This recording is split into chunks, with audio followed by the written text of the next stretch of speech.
So this is Future Proof Masterclass. For those of you who are first time here, we have a Future Proof course, and we used to invite people just to the people who are in the Future Proof course, our special inner circle tribe. And then during COVID, it seemed like it would be a good opportunity to bring people together. So we threw the doors open, and it's been such a pleasure, I would say, for this year to have people come and gather. And we have extraordinary people like Dr. Rao come and talk to us about how to future-proof ourselves, how to change our mindsets, or sometimes very practical tips like how to launch speaking careers, or how to write a book. But I think it's been really nice because it's hard to feel like you're making progress during COVID, sometimes even not during COVID. So it's so nice for us to have a conversation and a dialogue as opposed to watching a YouTube video. But if you were to watch a YouTube video, Dr. Rao's video is absolutely fantastic, his TED Talk. So Fez, maybe you can pop that in as well. And we've already shared it on social media. So if you like this, then please sign up for, Future Proof newsletter, and we will let you know every month when we have one of these wonderful talks.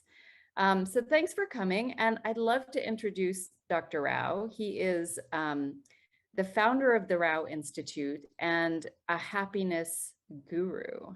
So that is a big title to live up to. But when I read your questions that you sent and that you often ask, it was, are you happier now than you've ever been?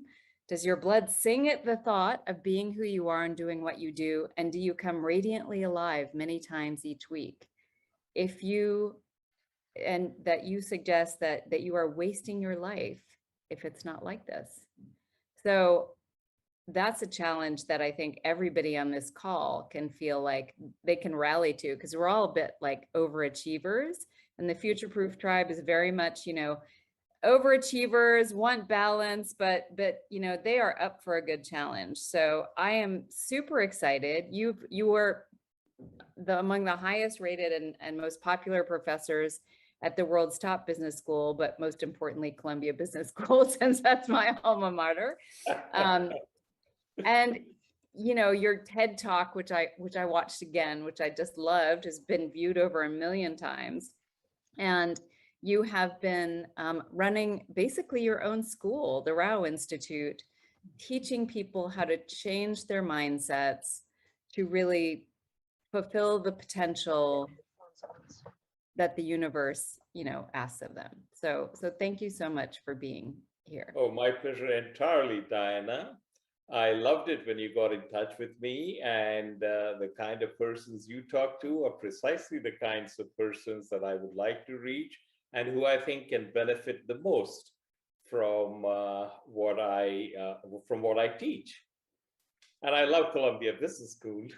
There you go. So tell me, I want to know what your mindset shift moment was. Like, how did this all start? Were you, like a terribly depressed person that all of a sudden had this aha moment, or have you always been this wise? No, I've not always been this way. I can't say I was a terribly depressed person, but here's what happened. I did my PhD at Columbia Business School. I joined corporate America. I was hugely successful. My career took off like a rocket. I got burnt out by corporate politics. So I said, hey, I have a PhD. Let me go to the universities where there is no politics. I was sadly mistaken, but I realized my error after I'd made the transition. And then I stagnated. And, I was basically stuck to cost of living increases, and my peers who remained in the corporate world far outshadowed me hierarchically and financially. And I thought, gee, I had such great education, such a brilliant early career, and I blew it all. I ruined my life, and I was feeling really sorry for myself. Wasn't depressed, but was down for an extended period. Now, all my life, I'd been doing a lot of reading. Spiritual biography, mystical autobiography would take me to a wonderful place And I came back to the real world and it sucked. And I remember thinking, if all of this is useful only if you're thinking quiet, sitting quietly thinking peaceful thoughts, but not when you came to the hurly-burly, then it's useless. But somehow that wasn't true. I knew it wasn't true. I knew it was very valuable. I just hadn't figured out how to make use of it. So one day I came up with a bright idea. Why don't I take the teachings of the world's great masters, strip them of religious, cultural, and other connotations, and adapt them so that they're acceptable to intelligent people in a post-industrial society. And the thought of doing that made me come alive. So I created the course for me.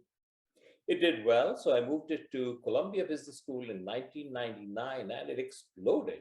It was the only course that was a university-wide draw. I had students from law school, from business school, the School of International Public Affairs, Teachers College, journalism, you name it.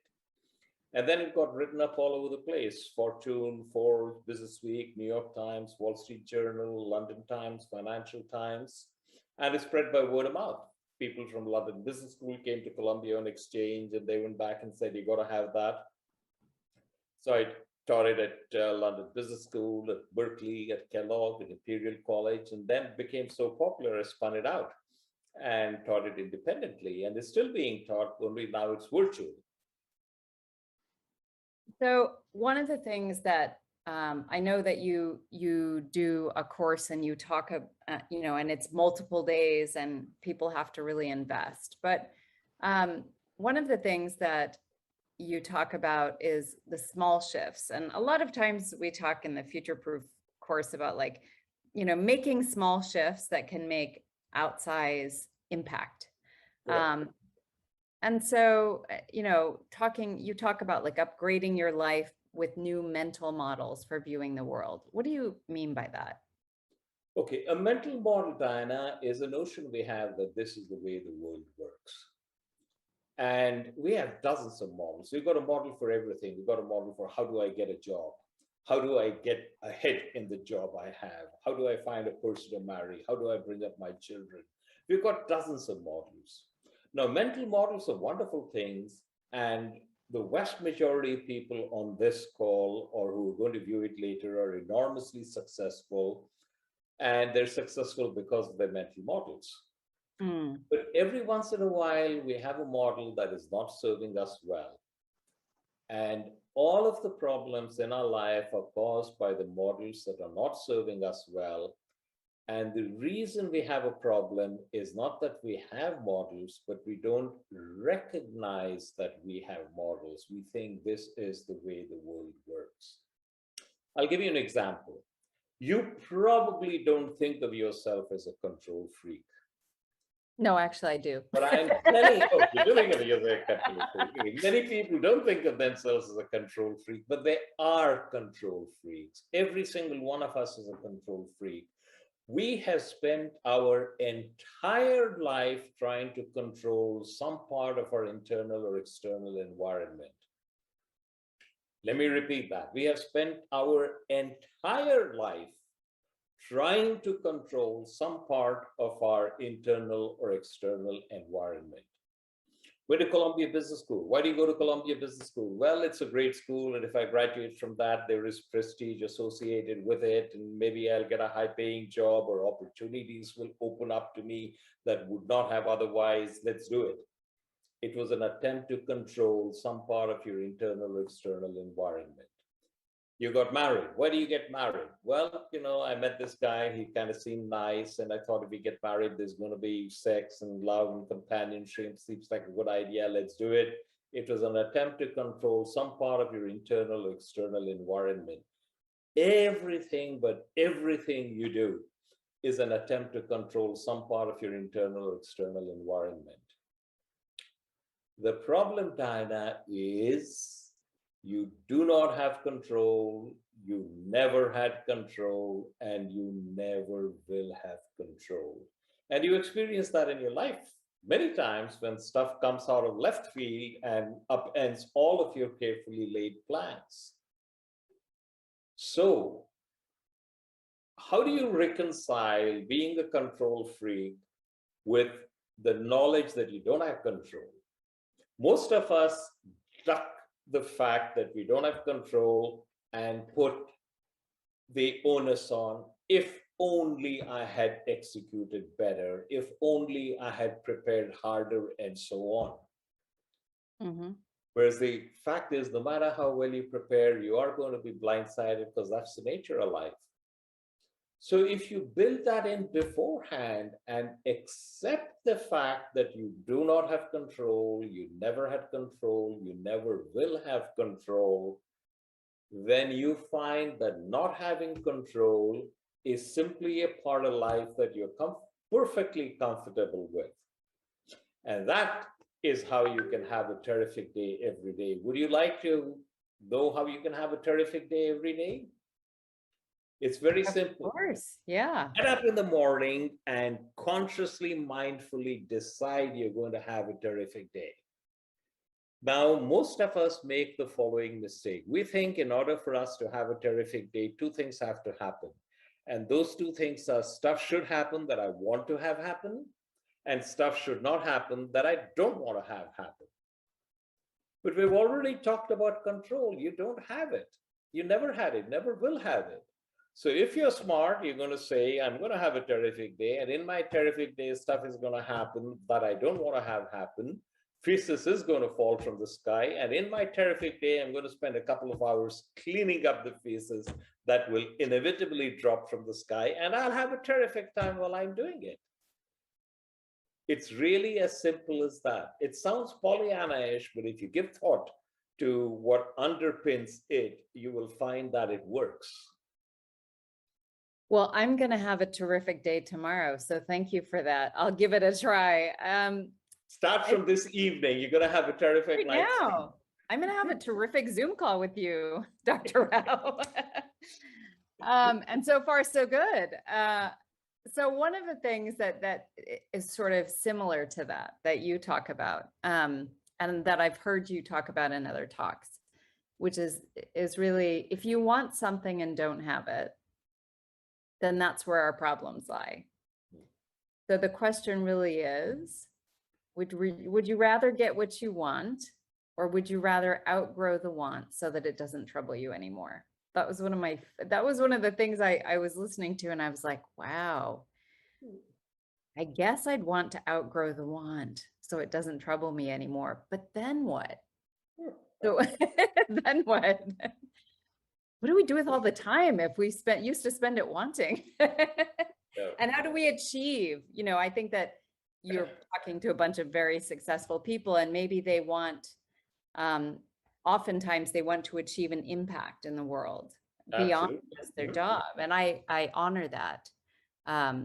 So how does that work? Okay, here's how we live our lives, Diana. We set a goal for ourselves and we try very hard to achieve the goal, and we succeed, life's a blast. Or we set a goal for ourselves and try very hard to achieve it and we don't succeed, life sucks. We live our lives oscillating on a sinusoidal curve between elation and despair, and we spend altogether too much time at the despair end of the spectrum. It's a lousy way to live. There is a better way, and the better way is, by all means, set a goal for yourself, set a tremendous goal for yourself, but having set the goal, forget about it. That's right, forget about it. Because the importance of a goal is it establishes direction. Once the direction has been established, don't think about achieving the goal. Think about what are the action steps that I have to take that will perhaps get me to my goal, and pour all of your emotional energy into that. The goal is a destination, a mirage. The destination is a mirage. You get there, you tarry a few minutes, you're off somewhere else. When you obsess about the destination, you miss the journey. And the journey is the only thing you have. The journey is with you always. People talk about, I want to climb Mount Everest. How much time do you spend on top of Mount Everest? A few minutes to a half hour max. You get up there, your buddy takes a picture of you, your buddy gets up there, you take a picture of him, then you're on your way down and you hope you don't get killed in an avalanche. So if you're going to climb Mount Everest, you better enjoy the weeks and months of acclimatization on base camp 1, base camp 2, and so on. Works the same way in life. Set a goal for yourself, but once you've set the goal, establish the direction, forget about the goal, and concentrate on what do I have to do to achieve the goal, and start enjoying that. Because this is the mistake that all of us make. We think the benefit of setting a goal and trying our level best to achieve the goal is achieving the goal. Wrong. Achieving the goal is an outcome, and as we discussed earlier today, it's beyond your control. Any of a countless number of things could come to upend you. I'm a huge, huge tennis buff. Been to the US Open every year, been to French Open numerous times, been to the Australian Open 3 years ago. 2020 is when we had to go to Wimbledon. We decided to go to Wimbledon, and I bought tickets. And buying tickets to Wimbledon is not an expense, it's a capital investment. If someone told me you can't go to Wimbledon, I'd have said, yeah, maybe somebody falls ill or so on, so I can't make it. But who would have ever thought that I wouldn't go to Wimbledon because the tournament would be canceled, and in any case, there were no planes flying between New York and London. Stuff happens, you do not have control. So the benefit of setting a goal and trying your level best to achieve the goal is the learning and growth that happen in you and to you as you try your level best to achieve the goal. If you actually achieve the goal, that's a bonus. Be immensely grateful. If you don't achieve the goal, the learning and growth have already happened, so you're ahead of the game. It's a no-lose proposition. That is something you have to have very clearly embedded in you. Yes, you're going to try your level best, but what happens is the changes that effort produces in you, that is the true benefit. And actually getting to the goal, that's the bonus. That's the icing on the cake. So that's, did that answer your question, Wendy? Wendy Lee was asking a question similar. So how to differentiate between accepting not having control. Wendy, did you want to ask your question? Unmute yourself and ask, please. Sorry. Yeah, I was actually thinking whether that's the same. So we are taught since young that we should be pursuing meritocracy and never kind of like stay stagnant. And stay stagnant meaning mediocrity, because you're not progressing. Human nature to get the human sort of role is to progress. I know, we're all brainwashed, aren't we? Sorry? We're all brainwashed, aren't we? Yeah, but then isn't it the reason why we are here to make the world better for the next generation, and therefore we need to keep pushing and make things better? So, but then I can also understand, of course, things are not within our control. So how do you balance? You're saying that goals are the outcome and we enjoy the process. So what we control is each of the milestone, or not we control, what we aim is each of the milestone and enjoy the journey, but not the outcome, and let the outcome just happen, right? I can also understand that, but how do you balance? How do I teach my next generation that, just let things happen? I mean, you don't have control. Suddenly they fail everything and you kind of like say. Here is the point.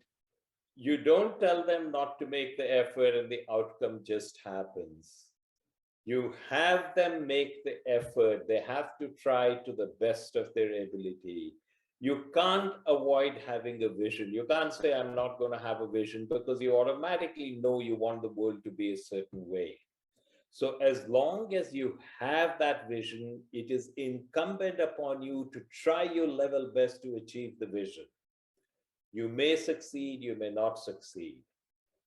It's fine either way, because what happens is you try your level best to achieve your vision, but you don't let your well-being depend on whether or not you accomplish the vision. You try it because that is your path in life.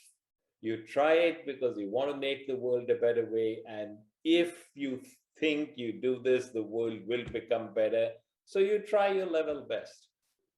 But you recognize the fact that you do not have control. The universe has its own mind and it will do what it wants. So in a very real sense, what you're doing is you're dancing with the universe and you're enjoying every minute of it. And you find that the more you can accept the fact that what you're really doing is dancing with the universe, then you find that every day becomes joyful. So, So Dr. joy Rao, every day. that reminds me of something that I heard you say before that really made a lot of sense. And I think that a lot of the folks that are in our Future Proof course are in transition. So they have been successful and they plan to be, continue being successful, but sometimes in a different way. And you had mentioned and that's really hard. It's really hard. Those mental models, right? That, Yes. I am the head of whatever, head of Asia for something, or I am the best in a certain industry. And you mentioned something about playing a role, and the idea of having your business and your work, work even beyond business, whatever the work, the impact that you're trying to create in the world, going through you. Can you talk a little bit about that idea of the role and kind of getting out of your own way? See, what happens is a lot of the time, in fact, practically all of the time, we let our ego get in the way. Yes, I did this. I am bright, I am smart, I worked hard, I executed well, and therefore I achieved all that I did. In reality, there are a million factors that contributed to your success. And your effort and your knowledge was just a small part of it. And even your effort and knowledge came because you were lucky in so many ways. I remember when Warren Buffett was being interviewed once and somebody was complimenting him upon his incredible acumen. And he just said, I struck it lucky in the gene pool. If I'd been born in Afghanistan, I've had a lot of help. My skills would have been. And that is really very, very, very true. So in terms of thinking, if you think of yourself and everything you've accomplished as stuff that happened through you by the universe acting on your behalf, and you view yourself merely as an instrument by which all of this is happening, you'll get your ego out of the way and you'll find you're far, far, far more efficacious in whatever it is that you are trying to do. So no, you did not accomplish anything. You let the universe work through you. And once you get into it, you also recognize that that is a tremendous vehicle to combat the imposter syndrome, the feeling that you're not good enough, the need to dominate and show others how good you are. All of that drops away because you're just the instrument. Okay, you're put into a job which is beyond your capabilities, so you think it's beyond your capabilities. I'll figure out how to make my way through it, and then the universe has my back. And understand, this also ties in, by the way, with my theory of a benevolent universe. So can I share that? Yeah, absolutely. I think we could all use a This little actually benevolence these comes days. from one of the greatest scientists the world has ever known, Albert Einstein. Now, we revere him because he was a great scientist, and he was, but he also was a philosopher. And he had a pretty good view of the way the universe worked. And he said the most important question you can ask yourself is the universe friendly? Let me repeat that. Einstein said the most important question you can ask yourself is the universe friendly? The vast, overwhelming majority of us believe that the universe is indifferent. The universe doesn't know we exist and couldn't care less. Here I am doing my thing. There's the universe doing its thing. Sometimes it seems to help us. Sometimes it seems to thwart us. But essentially, it's a random process. What if the universe was aware of your existence? And what if the universe was not only aware of your existence, but it was well disposed towards you? Well, if the universe was well disposed towards me, then why the hell does it give me stuff I don't want? I want to go see Wimbledon and it gives me pandemics and lockdowns. Well, what if the universe gives you not what you want, but exactly what you needed for your learning and growth. It's like you're a small child and you want a tub of ice cream and your parents give you fruits and vegetables and you don't want fruits and vegetables. You want a tub of ice cream, but your parents give you fruits and vegetables. And it isn't until you reach a different level of maturity and wisdom that you can say, thank God I got fruits and vegetables. What if the universe was like that? It doesn't give you what it wants, but it gives you exactly what you need for your learning and growth. Now, it should be obvious to anybody that regardless of whether or not the universe is friendly, if you believe the universe is friendly, your experience of life would improve dramatically. And So what why if the is it universe so hard? was friendly? Why is it so hard, Dr. Rao?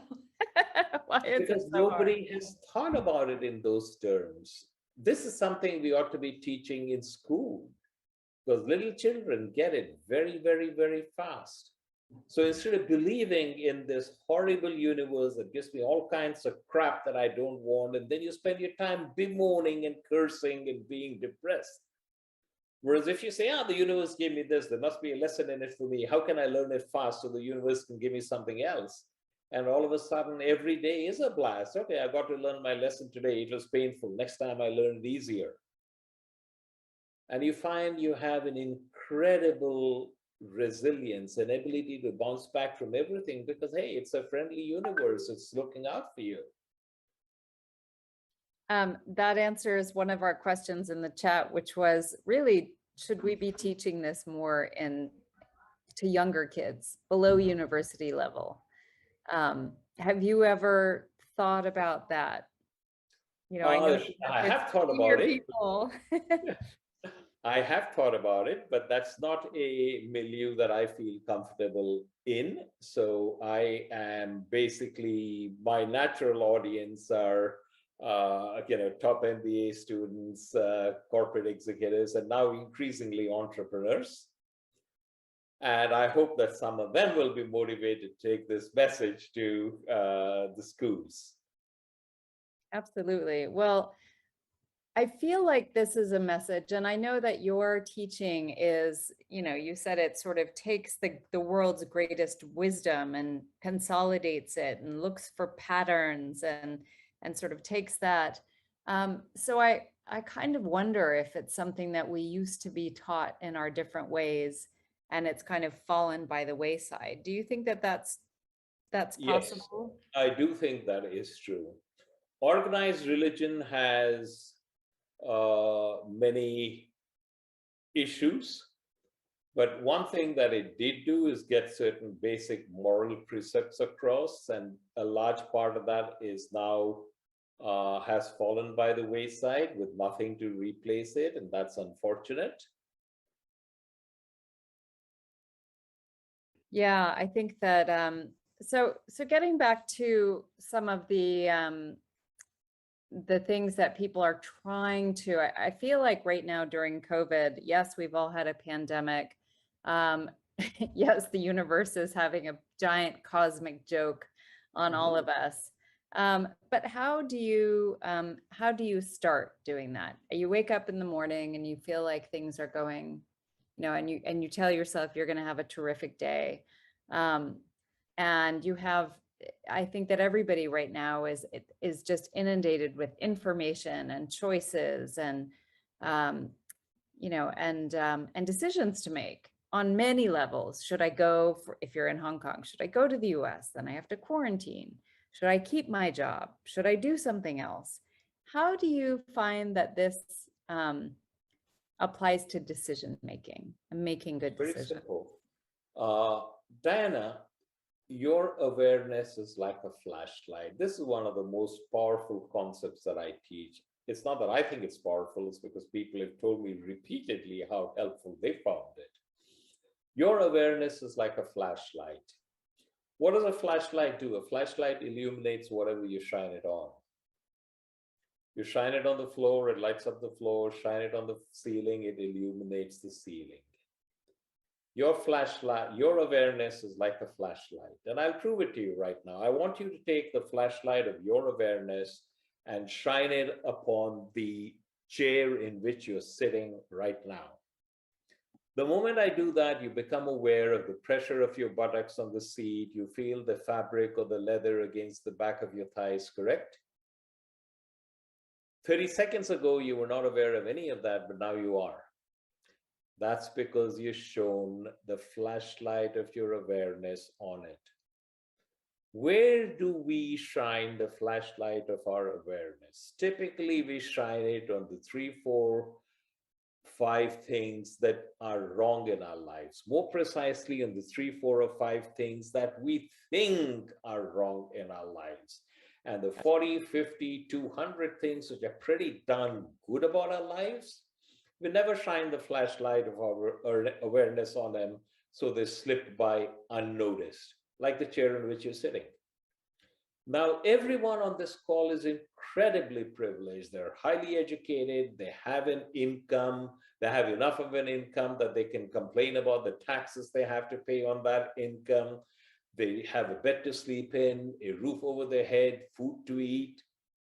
Why don't you register all of that? Because you never shine the flashlight of your awareness on that.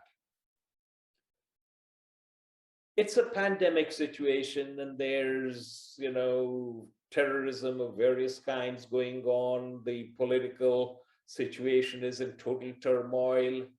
But at the same time, there is widespread mobilization to fight this desperate pandemic. In truth, people have goofed up and it's not as good as it could have been, but nevertheless, there's been mobilization on an unprecedented global scale. There are countries sharing vaccines with other countries, and there's a ton of stuff happening there too. Why don't you shine the flashlight of your awareness on that? Part of it because the media is constantly bombarding you with all the things that are wrong, and media has a vested interest in bombarding you with all of the things that are wrong, because that's what gets eyeballs. And if you're depressed, you're going to consume more of the depressing media, and that's very good for them. So we're caught up on this system. And the way out of it is you choose where you're going to shine the flashlight of your awareness on. You choose where you shine, what you let into your consciousness. And if you're constantly looking to shine the flashlight of your awareness on the things that you say, hey, this is wonderful, both in my life and the world outside, then you get into a different emotional domain. And from that different emotional domain, you then address the things in your life that you would like to change. In other words, make the change not from the space of, oh my God, this is terrible, I am screwed, what can I do about it? But make the change from the space of, things are pretty darn good, now let's see how I can make it even better. And you'll find that you're A, far more successful, and B, you're in a different emotional domain throughout. And I would like everybody on this call to be in the default emotional domain of appreciation and gratitude. Because when you're in that domain, you're not angry, you're not nervous, you're not fearful, you're not anxious. The two cannot coexist. It's really as simple as that, but simple doesn't necessarily mean easy. You have to work at it. Absolutely. So there's a bunch of questions in the chat. Katarina asked, are there exercises to shine the flashlight or be more mindful? Absolutely. Yes, there are. And there's 2 parts to it, and I'll share both of them with you. The first part is mental chatter. Mental chatter is that internal monologue that we have going on in our heads all the time.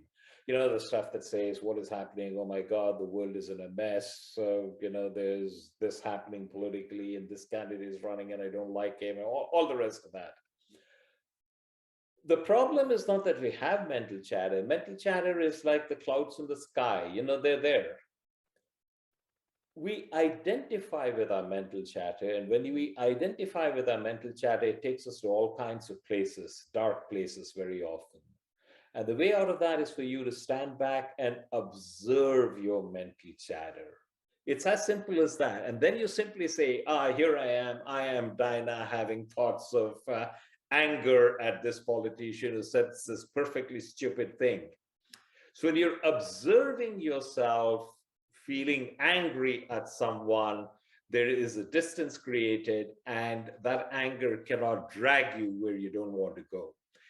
It's a very simple exercise, but very difficult to do consistently, because you start off by observing your mental chatter and you lose your observer status in seconds. Bring it back. What I advise people to do is to set themselves, here is my smartphone, and you can see the number of reminders I have. I just set them up to beep randomly, a couple of dozen times a day. And every time it beeps, it's a reminder for me to get back to be the observer of the mental chatter rather than be the mental chatter. So that's a very, very powerful tool. And you can also use that to, every time that happens, think about something in your life that you're truly grateful for. Right now, I'm feeling a little bit overwhelmed. My new book, the editor has just got back to me with that, and I am supposed to go over the entire thing, and I should have sent it back to her last night, but I haven't even begun. So today I'm going to be doing some work on that, given, of course, that I'm also going to be on tenterhooks because my daughter is going to be delivering. And I look upon all of that and say, isn't it wonderful to be in a situation like that where I am bothered about something that I really love and I'm behind, but so what, as opposed to being frazzled. Make it a conscious effort in yourself to be grateful for the things that are troubling you, and look upon them as something that is a blessing, and not that much in disguise either. It does require you to change the mental model, but if you're conscious of it, you can do it. You just have to work at it. So I have a couple of questions that are really, I think, pretty universal questions. So one from Watson. Thank you for your question, Watson. How impactful or relevant is money in this worldview and life? Because I do know that that a there's personal question or a general question? Well, I think it's a personal question, and it's related because I think, and I may have you ask this question, Benjamin. Benjamin was talking about the shift from ice cream to vegetables, which I think is code word for, between the two of you, because he's seen a lot of your talks, but from shifting from corporate life to, for instance, nonprofit or a life of impact. And I know, for instance, then, Watson too has the Resilience Institute, and he spent like a tremendous amount of energy helping people to be resilient at his own, expensive time and effort. And it's helped so many people. But I do think that that's a consideration as people make that shift from a very. Let me address money directly. Yeah. And I'm going to address money from both a personal viewpoint and a general viewpoint. Okay. First of all, money is neither good nor bad. Money is just energy. And you use it, you direct it. You never own money. You're always a trustee. You have responsibility for directing the flow to a small extent for a finite period of time, because whatever you accumulate, no matter how many zeros they are going to be stripped from you one day. You are going to die, and everything that you're so carefully, preciously hoarded is going to go away. That being said, you are at a stage of life and you say, I need money because of whatever. I have to pay the mortgage, my children's tuition, whatever it is, I need it. Now, here is something which sounds very, very, very difficult, but it really is true. And I'm speaking from personal experience. The more you want it and chase it, the tougher it is to go. And if you chase it extraordinarily hard and put in enormous effort in order to accumulate it, there will always be side effects that you are not very happy with. I remember I was teaching at Kellogg, and I had a guest speaker who was an extraordinarily successful hedge fund manager. And he had a number of Forbes 400 who were clients of his. And when the discussion got heated, they said, why the hell are you so worried about it? I got Forbes 400 clients. And let me tell you, they are, exact quote, sick, miserable fucks, end of quotes. They just happen to be sick, miserable fucks who have a lot of money. So my advice is money is important, but fixating on money is going to backfire. It's probably not going to work and will almost certainly backfire. Let money come to you as a byproduct of whatever it is that you are doing.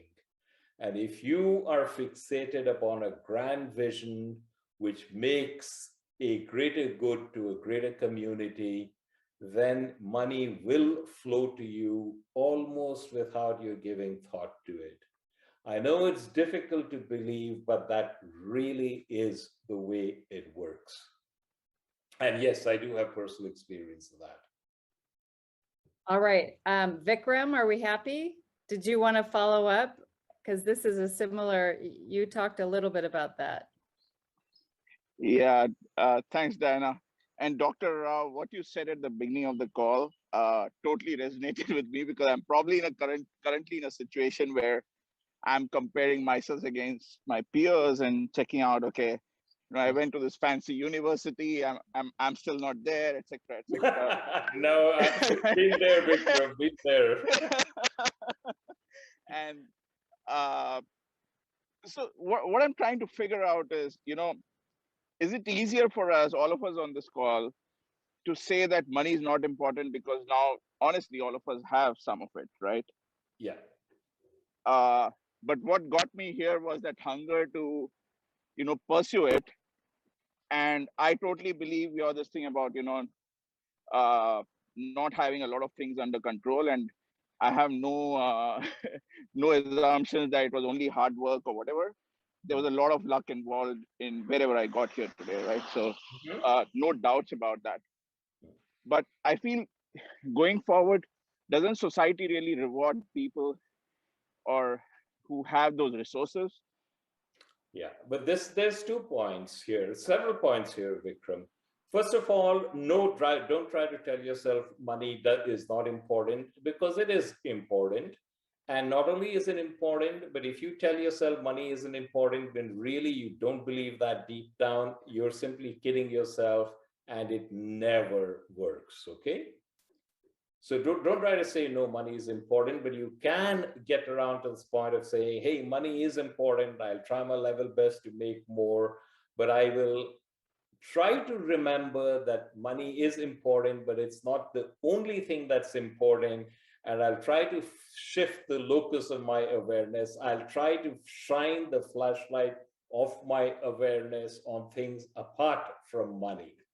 And the more successful you are in doing that, the more you'll find that money starts creeping into your life in ways that you never even suspected. That's number one, okay? And the second part of that is, you said, doesn't society reward us?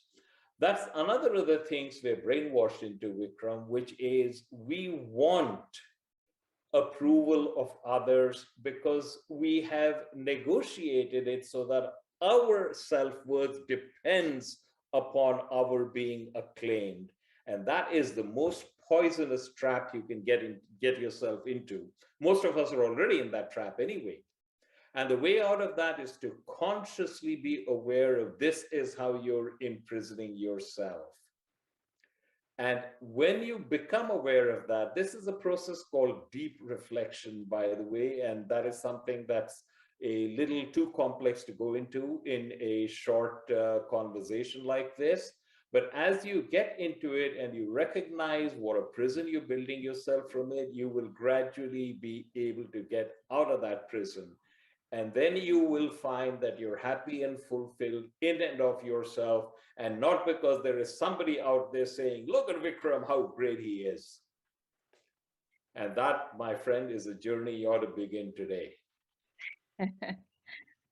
Thank you, Vikram. I think you're already on that journey. But Benjamin, is this helping? Benjamin had a question, and I think it's worth maybe for you to unmute and ask it yourself in a concise way. Sure, and big thanks, Dana, for organizing, and Dr. Srikumar, big fan of yours. Really enjoyed watching your videos in 2019 when my mother was not well and in hospital, and I was dealing with the world, which I didn't see as benevolent, but you made some really good points and I took it to heart. Thank you.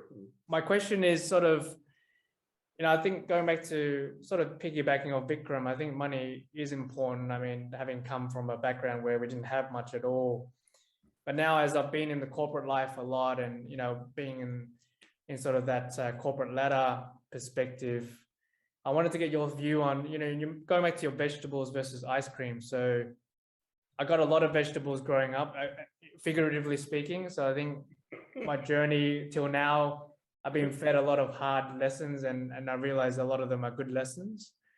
But where does one go where, okay, let's say they reach a certain point where I've developed some skills, I'm very thankful for it. My corporate training has been very useful. And then you kind of wonder, is there something else I could do?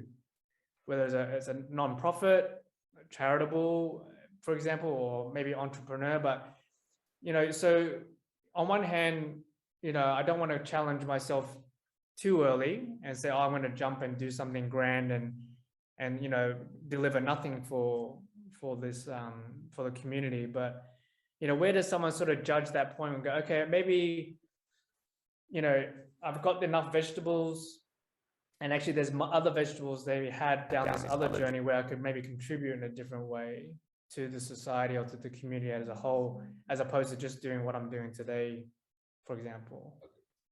The way you do that, Benjamin, is you grow it. Like if somebody had told me when I graduated from my Columbia Business School that I'd be teaching a course like this, or I'd become an executive coach. I have a very unique niche in executive coaching. I teach entrepreneurs, senior corporate executives who are already enormously successful, how to really leave a dent in the universe. But these are people who want to do that. But in addition to that, they also have an explicit spiritual quest. And they think that the two are in conflict. Either you can be sitting quietly meditating and growing spiritually, or you can become a business titan, but not both. And my job is to show them that they're making a dent in the universe is their spiritual path. So that's a unique niche that I have, and I'm not aware of anybody else who's in that. But it didn't happen, it evolved. For a long time, I was a marketing professor. My PhD was in marketing, and I was doing this on the side. When I taught at Columbia, I was an adjunct professor. And gradually, because I fed it enough emotional energy, it was born. I have a coaching client now who is enormously successful. And when he started working with me, he was in the phase of, I want to do something that leaves a major impact in the universe. And he had three different things that he was working on. And, maybe I want, climate, or maybe I want animal welfare, or maybe I want something else. And over the course of an year, we were able to narrow it down and get him to start thinking and taking action steps. And eventually now it's become a full-fledged project in one of the really important areas. And he's really, really, really excited about it. So the point I'm trying to make is you have many different things. You take small initiatives and all of that. One of them will, gain some traction. And you feed it emotional energy by thinking about it, taking more steps, more concrete steps. It's literally, Benjamin, like a baby. There comes a time when the baby will be born. Your job is to keep nurturing your idea till it becomes a baby that must be born. And enjoy the process as you're going through. Don't make it one of toil and trouble. Make it one of pleasurable anticipation at making something grow and nurturing it along. And you will know when that happens. Your job is to provide the nutrients and the right amount of water and stuff like that to make sure that it grows. And it's perfectly okay to start off with 3 or 4 and see which one is going to grow fastest and attract my attention. Thank you. Yeah, Shine a flashlight of your awareness on it, okay? I think that's quite useful, and having those kind of small bets placed where you are seeing which ones that you can see grow as you invest in them, but also which ones mean something to other people, I think is also quite interesting, Benjamin. It's a combination. It's not so much to other people as who are these other people? Do you relate to them? Is this a community that you want to be a part of? Yeah. So it's a gestalt. It isn't a single, this is the unidimension on which we measure it. So one of the interesting questions that I saw in the chat is very much because you're talking to a lot of folks in Asia, in addition to other places. From Shirley is, there is talk in the market that the Chinese government has drastically switched in planning to eliminate after-school tutorial. I don't know if you saw this in the newspaper, Dr. Rao, No, and no college entrance exams. Early child education will be play-focused and self-esteem building activities to foster creative and happy childhood. What are your views on this? I need to know a lot more about what they plan to do before I can answer that, Diana. It is certainly an interesting, it's been fascinating to watch, I think, if you're in any kind of education in Asia, because it's sort of from one extreme to another. It's like if you woke up one day and everybody was required to go to Montessori or something. So it's just going to be very interesting to see. Do you see other places as you travel around the world that do it differently in terms of the US where you're based versus other places when you travel around the world? Do you see models that seem to be working better or worse? I can't really say I do, Diana, but also on the other side, I don't have a great deal to do with schools or with innovative programs that are being tried out in schools. So ignorance is rampant. I will say, though, that if we taught some basic things at school level, and when I say school level, I mean kindergarten and on, it would be of enormous help to everybody growing up. And these are things like, you have this stuff called mental chatter, and it's going on in you, and recognize you are not your mental chatter. It's simply a thought, sequence of thoughts going on in your head, and you can observe it rather than be carried away by it. Just that one simple concept could have tremendous ramifications on society. I remember once I was talking to a group of teachers of inner city kids, and one of them said, Professor Rao, can you imagine, when my kids get angry, they reach for their guns and a knife. And if I could get them to pause for a second and say, I'm not really angry, this is anger is mental chatter coursing through me. And if I could get that person to pause for a second, what would the implications be for that kid and for society? Absolutely on the money. So if you could, get a few simple concepts like that, totally non-religious, we're not talking about infringing on anybody's liberties or rights in any of those fields, it could have a tremendous impact. I think that's true. It reminds me of Viktor Frankl and the ability for us to always choose our response in any circumstance.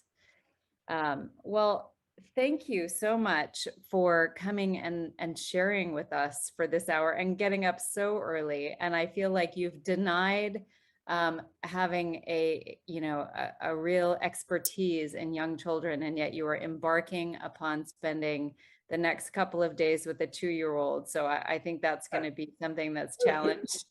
We'll see. You let him know about the mental chatter. So From my thank side, it's been a tremendous pleasure, Diana. And if any of your listeners want to contact me, feel free to share my email with them. Absolutely. We put the Rao Institute, which is Dr. Rao's website, and he has lots of fantastic resources on that. And likewise, we will share in the replay our video, and I'll link to your TED Talk as well. And thank you so much. It's just been really uplifting. And I know that I have quite a few takeaways. Certainly the mental chatter. Yes, we will try and to divorce ourselves from that. And I hope that you have a fantastic day that you're just getting started with, and likewise to Watson and Vikram in Texas, and all of you in the United States, and then good afternoon to those of you in Europe, and good evening and sweet dreams to those of you in Asia. We will send takeaways. We so appreciate your time, all of you, and your questions, and just coming together and gathering in curiosity to see what we can do a little bit better and play and dance with the universe. So thank you so much. And for those of you, Diana, and you have a wonderful evening. And remember, you're going to start right now. okay, I'm sorry. Yes, I'm right now. I'm gonna have a terrific next 5 seconds. And it also reminds me to remind you guys who have come on late, if you do want to come and join this community where we talk every month, then please do come join us. You can go to the Rao Institute for Dr. Rao, or you can go to futureprooflab.com and sign up for our newsletter, and you will be invited to come and gather and have great conversations every month. So thank you so much on behalf of myself and our team at the Future Proof Lab, and have a wonderful, starting right now, everybody pause, sense the chair. Flashlight. Bye, Have Diana. a fabulous time. Thanks, guys. Love you. Take care and good night.